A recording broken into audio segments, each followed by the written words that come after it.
Good afternoon, everyone. I'm Nicola from Shortcuts, and in the classroom training today, we're going to be looking at your end of day. So before we begin, I hope everyone can hear me okay and your speakers are up nice and loud. In the bar at the bottom, you will see there's a Q&A button, and you can ask me questions through this at any point during any of this. Okay. I'm also recording this today and we'll be posting this onto YouTube and emailing out the link to all of you so you can watch this back later.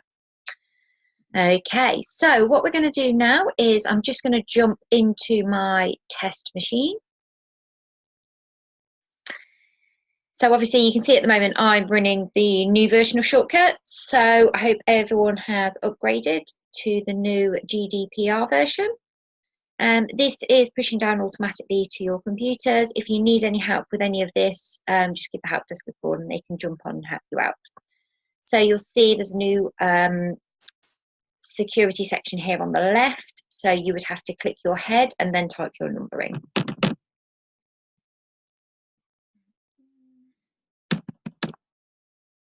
There we go. So talking about a end of day then. So first of all, in your configuration, so setup and configuration, you will need to make sure that you have this ticked. Now it should be done automatically, but at the top under setup and configuration, use end of day should be ticked.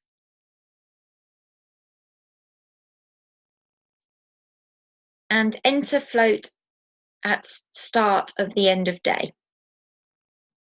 You'll also see underneath that you've got a use start of day. So some salons like the girls to check the float and the till in the morning, and they would have to go through a start of day option. So it's the same process as the end of day. So they would click start of day, confirm what the float is, and then it starts their day off. They would have to do that before any bills go through your system in the morning.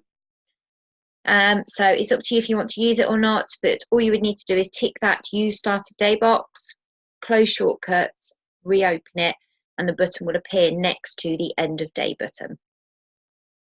So basically the start of day is just confirming that the float is correct and no money's gone missing overnight.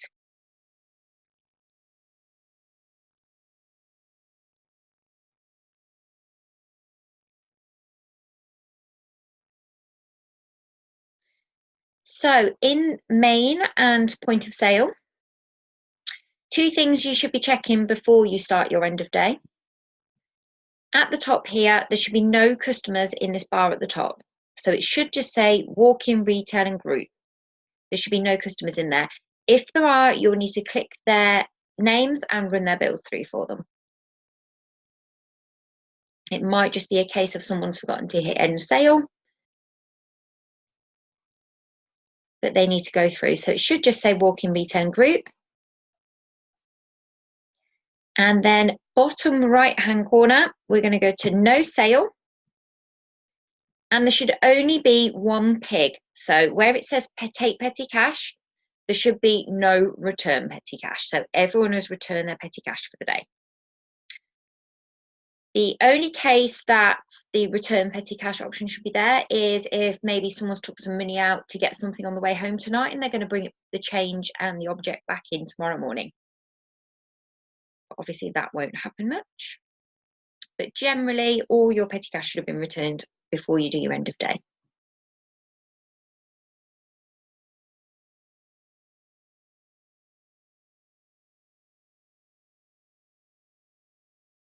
So in the top right hand corner, you've got the transaction calculator. So if we go into the transaction calculator here, these are the bills that I've run through for today.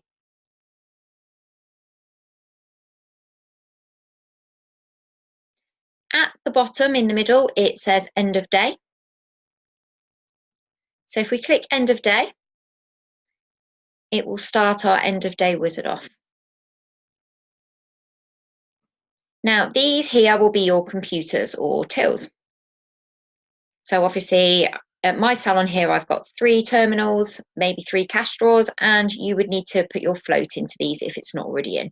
So I'm going to say my float for this computer, this till will be £50, and maybe I've got a float on this one as well.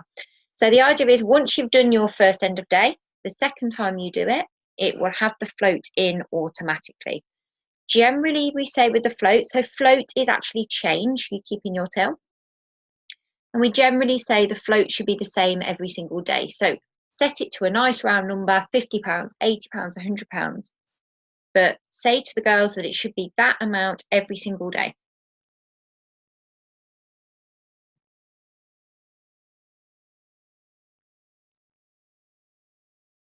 And obviously, if it's coming towards Christmas or you decide you need to carry more or less float, you can come into here when you start your end of day and you can change the new float option. So technically my float yesterday could have been £50. My new float for today, I'm going to say is going to be 80. So you can change it here. But as I said, generally try and keep it the same every single day.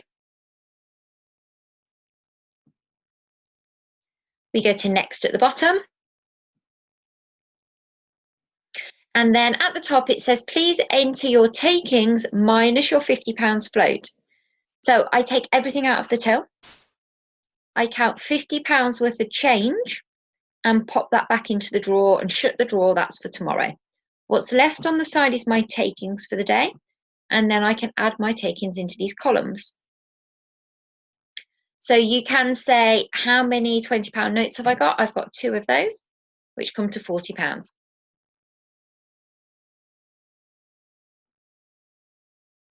How many £2 coins have I got? I've got 6. And then it totals up here on the right hand side. So it's saying I've got £52 at the moment. So you can break it down into notes and coins, or you can just click into the cash button section on the right hand side and make some changes. So you don't necessarily have to break it down into notes and coins. You can just drop the amount in on the box on the right.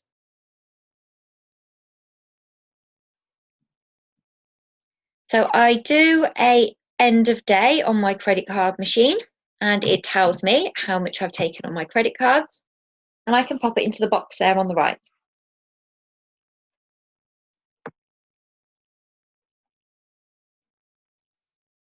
And again, if you accept checks, it's not 3 checks, it would be the total amount of those checks. So £47 for all 3 checks together.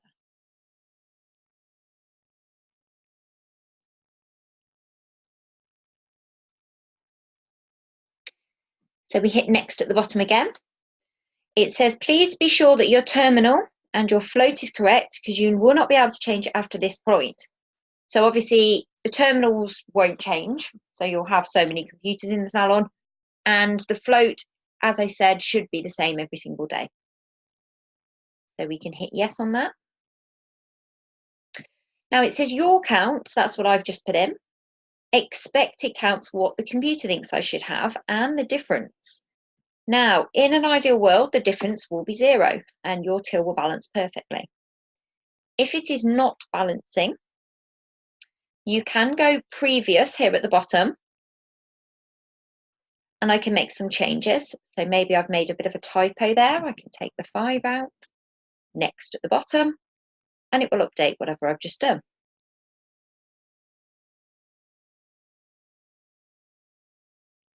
You'll also see at the bottom of this screen on the left, there is a little transaction calculator here, the light grey one. If you hit that button, it will print to your receipt printer and it will print all the cash transactions for the day and all the card transactions.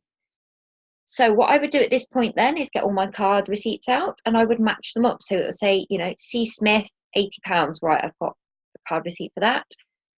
C Jones, £20, I've got one for that. So I'd go through and match them all up. You might find a receipt, you've lost a receipt, etc.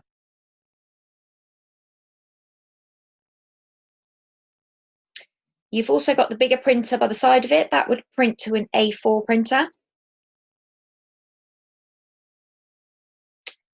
Now, if your end of day isn't balancing, there's a few things you can do. So if we jump back into the point of sale, so in the bar on the right hand side, you can go back into the point of sale here and you can make any changes to these transactions. So that credit card one, I haven't got a credit card receipt, maybe. Actually, it went through as cash, so one of the girls has hit the wrong button. You can go to payment in the corner. I can hit credit cards, hit the word credit debit card, take the cost to 0, and I could put it through in cash instead. Done, done, done, done. And you'll see it's made the amendment. So I've took it off credit cards and I've put it in as cash instead.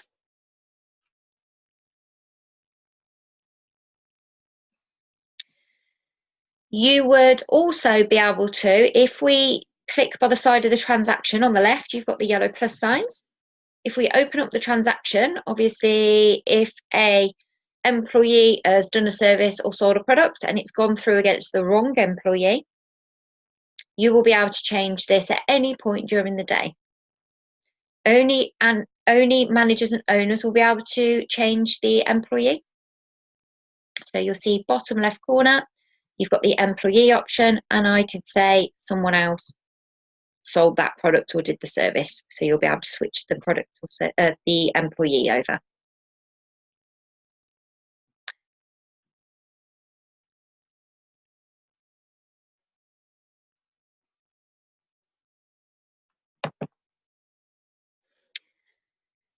So you will also be able to right click on a transaction and void a transaction. So if I've totally messed the transaction up, the amount is totally wrong, I will be able to void my transaction, and it will ask me why am I voiding it, because I'm just going to put testing for today, and then it voids it through the system, and then I can rerun that customer's bill through with the correct amount. So basically, if it's a payment type issue, you can click the transaction and hit payment in the corner and switch the payment type over. If you've run the service or product through against the wrong employee, open the transaction up, click the employee and switch it over, again in the left-hand corner. If you've totally messed up the amount that's gone through, you can hit delete in the corner, or you'll be able to void the transaction by right-clicking and voiding it.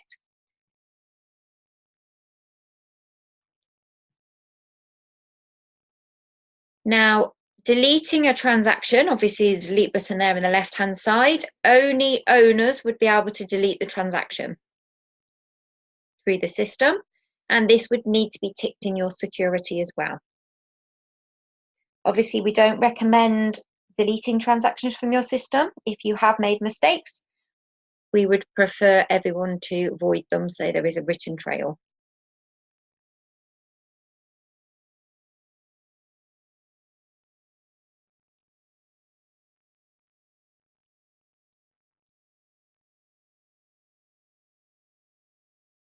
So on the right-hand side in the bar, you'll see the end of day wizard as well. That's there because we still haven't finished our end of day. So we can go back into it again.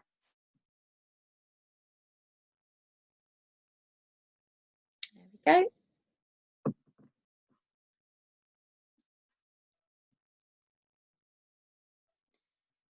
There we go.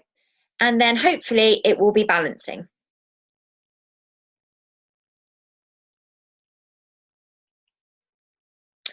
Bottom left-hand corner, new outstanding cash outs. So if, as I said before, if an employee has taken some money to get some paper for your till or something on the way home, and she's bringing the cash back in tomorrow with the product, it will show in the left-hand box there, outstanding cash outs.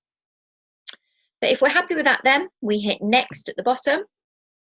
Please enter a reason why your cash register did not balance. So in this box here, you will need to write in why you think your end of day didn't balance.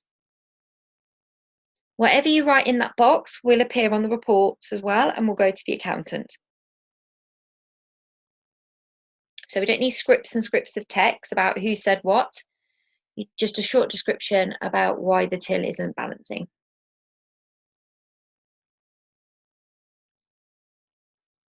We go next at the bottom.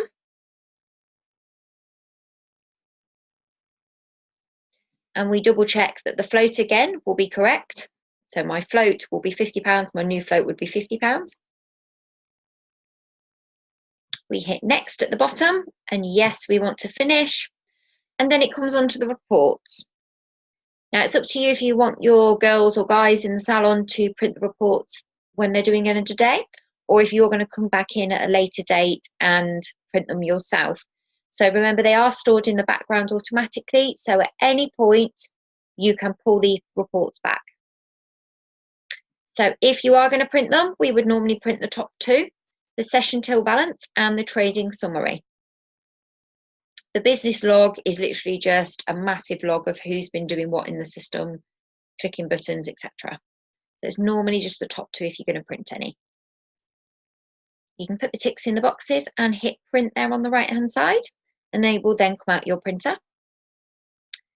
You'll see at the bottom in the middle there is a finish option with a flag.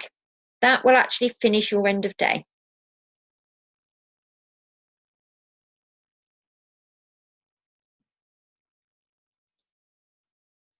When you finish your end of day, it will ask you, do you want to perform a client merge, yes or no? So the client merge would be picking up duplicate clients. You should be doing this at least once a month anyway. So if I just click yes for now, it will then come up automatically with any clients that it thinks are duplicates. And you will be able to join the information together. So down here at the bottom, that's me. And there's a master one and a merge option.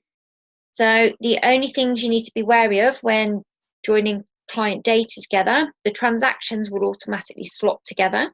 So you don't even need to worry about that. So the transactions, the color notes, all that kind of thing, don't even think about. It slots all those together. The only thing you need to look at are phone numbers, email addresses, and postal addresses.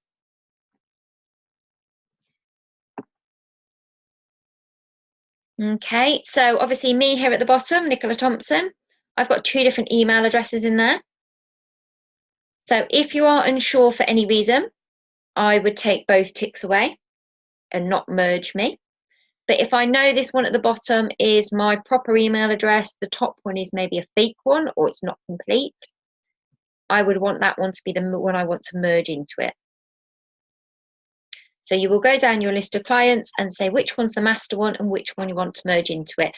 So mark here, if I set the bottom one to the master one, what it would do with that email address, it would copy it into the box underneath. You will also be able to see on the right hand side the last activity date on the card, the first activity date on the card, so when it was made, and how many visits they've had on the card as well. So for example, if I had 2 different addresses in here, one was made in 2016 and the other card was made this week, my guess is the one that was made this week would be the more accurate card, and the old 2016 one would be the one I would want to lose. So as I said, the only thing you need to worry about is postal addresses, email addresses, and phone numbers. But when you've done that, you hit merge in the corner. It will then close your shortcuts and you can reopen it and it would have merged all of the data together for you.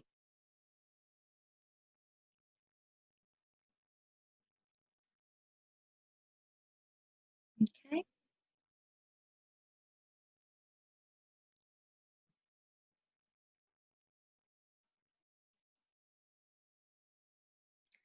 So under tools and reports,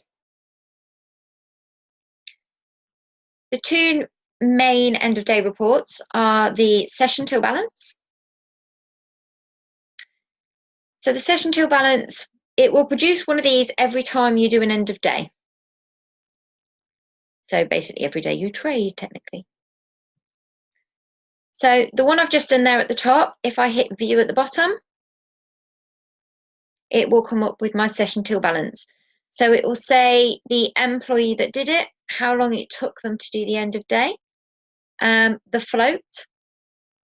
And then underneath here, it says attempt 1, and it's got the entered column, the calculated, and the difference. So the entered is what I made up, the calculated what the computer thinks I should have, and the difference. And then underneath, it's got attempt 2. So I went out of that screen, I made some changes, and I came back in. So every time anyone makes any changes to any numbers, it will log it here as attempt 1, attempt 2, attempt 3, etc.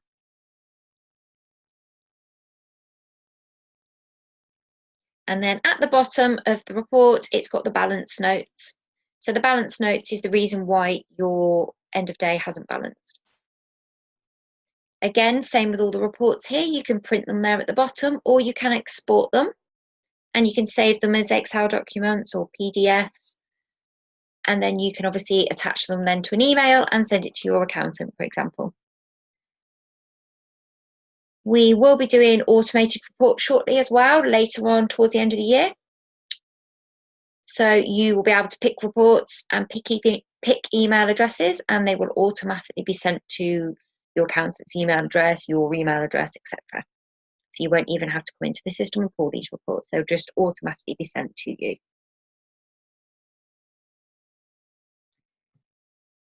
The main report for Shortcuts is the trading summary. So obviously view at the bottom. You can then pick your own date range. So if I wanted to do this week, for example, or you can go range on the right hand side. Now on the left, you'll see there's a miscellaneous button, the green one. So if we go into the miscellaneous button, it says at the top here, display the figures excluding tax. If you switch this over to no, when it does the breakdown at the bottom of the report for the guys that work in your salon, it will actually include tax. So the only bit that applies to on this report is the bottom bit here with your staff members.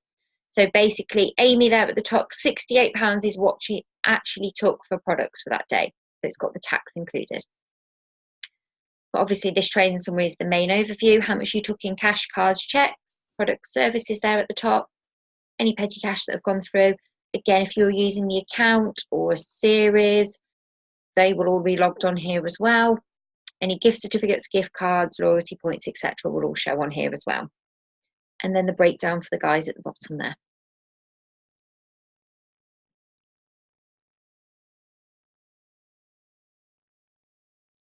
Okay. Has anyone got any questions about any of that? Please use your Q&A box at the bottom. Generally, things that ruin your end of day would be things like petty cash, not being returned, because obviously that will knock your end of day out. If you are using petty cash, but you're just using like a separate pot or something,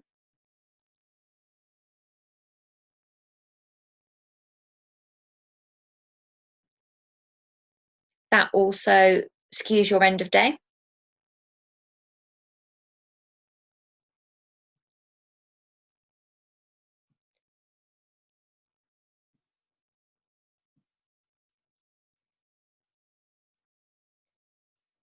Is this the one you're talking about? Sorry, I'm just having a couple of questions across.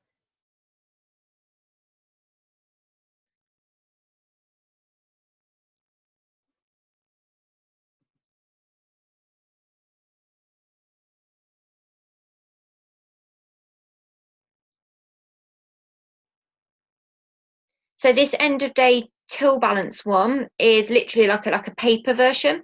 So some people print this out every day and then they do a paper version of your total and the difference, so they work it out. So you know when we just went onto that screen a minute ago and it says what you put in, what the computer thinks having the difference. So this is like a paper version that the girls could then write in the total and the difference, and they can work it out for themselves. So this is instead of going through the end of day wizard. So again, it's before we had the end of day wizard, this end of day till balance button.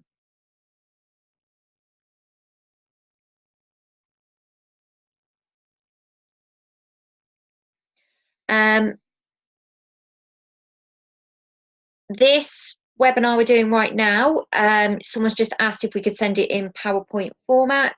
So the only thing I can do is literally, I'm posting it onto YouTube. I will send you the link. You can just copy and paste the link onto an email and send it to other staff, and they can watch it themselves on their own computer.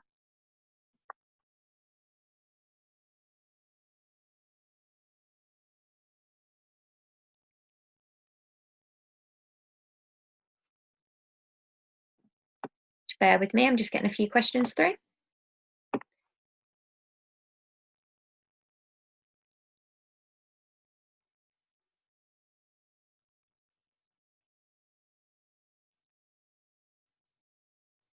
So someone's just asking me about vouchers. I'm assuming she's talking about gift vouchers.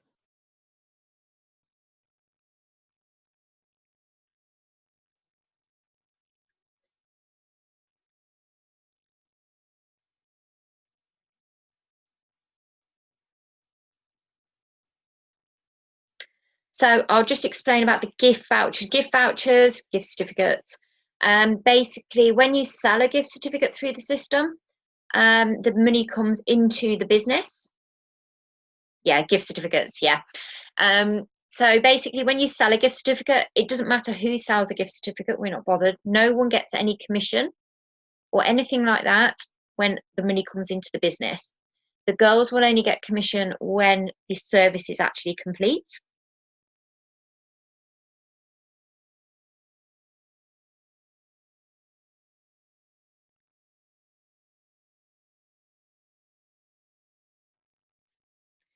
So with the gift certificates as well, you should have it set up that when you sell a gift certificate, I think we've got gift cards set up on this particular one, but you pop your price in. So I've clicked the blank line in the middle, hit gift certificate, put in how much I'm putting on my gift certificate. How am I paying you? And just let me check to see if we've got it ticked on this one. Bear with us a second.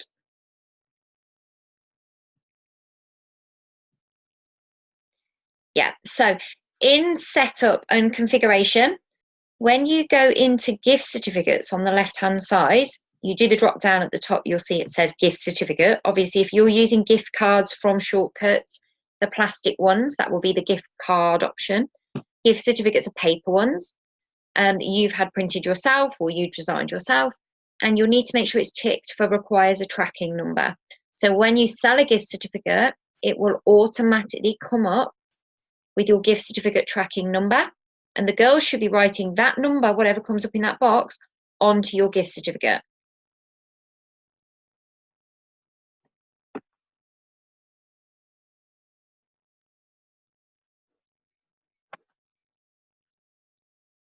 Okay, and then when someone uses your gift certificate, 2 seconds.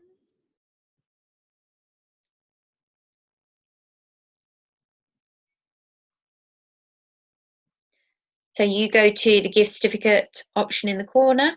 I would click gift certificate, and then it will come up with your tracking numbers here. Ignore those gift card ones at the top, they won't come up. So you would then just click whichever number that's written on your gift certificate and hit done, and it will automatically minus it off. So if your gift certificate is £50 and I'm using £10 of it, it will hold that other £40 automatically in the background. You don't need to write all over the gift certificate, etc. I'll pay the other 10 in cash, for example, and then sale to finish it.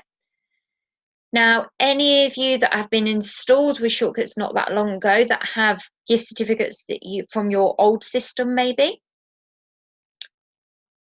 you will find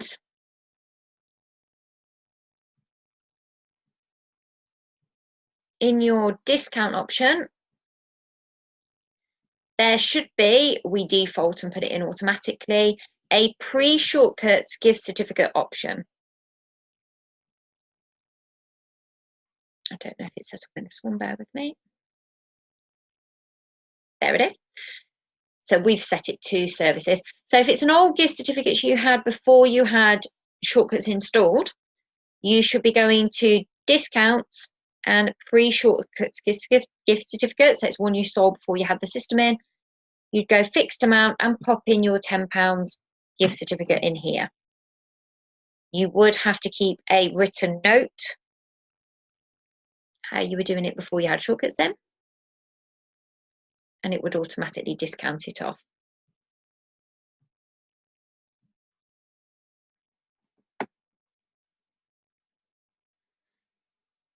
Has anyone else got any questions on any of that? We are doing some other classroom sessions. We're looking at stock tomorrow morning, and I'm sure it's next week. We're doing, obviously, anyone that's been upgrading their system, they will be having things like series, resources, and capabilities going into the system. So we will be going over how to set those up and how to use them in your system. And obviously, if you haven't watched it already, have a look at our GDPR webinar. It's the links on our website, our Facebook page, etc. And everyone's system is downloading and upgrading at the moment. You should be, when you go main and exit, when you exit your shortcuts, you will see you'll get shortcuts, exit shortcuts, download, shut down, and restart computer. Now, normally, if there is a download option, like an update, it will say perform system maintenance at the top. So there'll be an extra button just above these. If you click that, it will download your updated version automatically to your system. Again, if you're having any problems with this, just give the help desk a call and they'll jump on and sort it all out.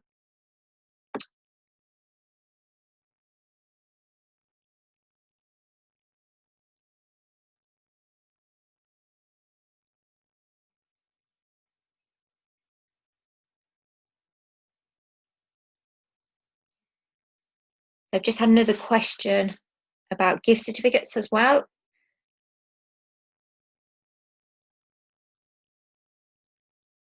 Yeah, so when you sell a gift certificate, you can sell it against business or employees. It doesn't matter because we never give any commission on a sundry item or anything like that anyway. But yes, when the customer redeems the voucher, you don't need to change anything. You just need to make sure that the employee's head is by the side. So the cut and finish here, where it's got business at the moment, if Bex did it and Bex sold that product as well, her head needs to be there on the left-hand side for her to get the commission. So you don't need to worry about changing anything in the background. You just need to make sure the heads are correct on the left-hand side when you take the bills, so the girls will get the commission.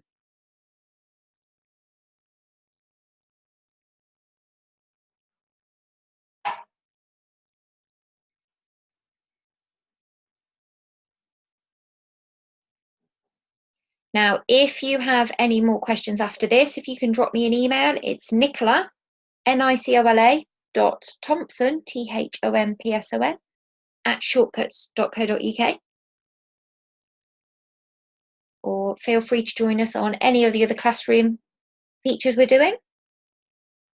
There are a few on YouTube already, so if you type in Shortcut Software UK Classroom, you'll see a few of them on there already. Anyone else got any questions?